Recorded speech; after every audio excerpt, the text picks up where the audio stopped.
जय गौर श्री राधा बेते जय जय की जय सतगुरुदेव भगवान की जय।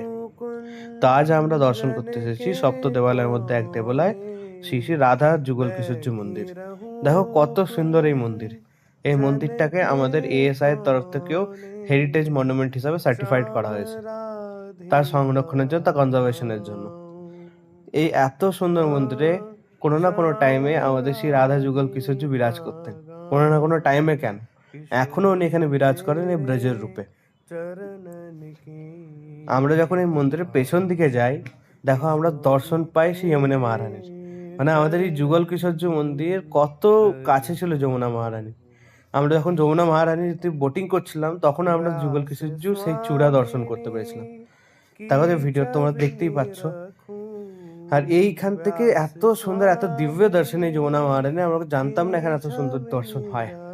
আর আমরা এই ভিডিওগুলো খুব রিস্ক নিয়ে করি, চারিদিকে এত বানরের উৎপাত।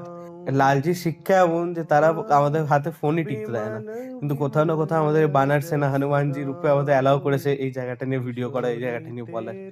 তো বলো হনুমানজি মহারাজ কি জয়। তো আমাদের এই রাধা যুগল কিশোরজু আমাদের হরিনাম ব্যাসজির দ্বারা প্রকট করা। বংশীবট থেকে রাধা যুগল কিশোরজুকে উদ্ধার করেন। আমাদের রাধা যুগল কিশোরজু আমাদের মধ্যপ্রদেশ পান্না জেলাতে এখন বিরাজ করছেন।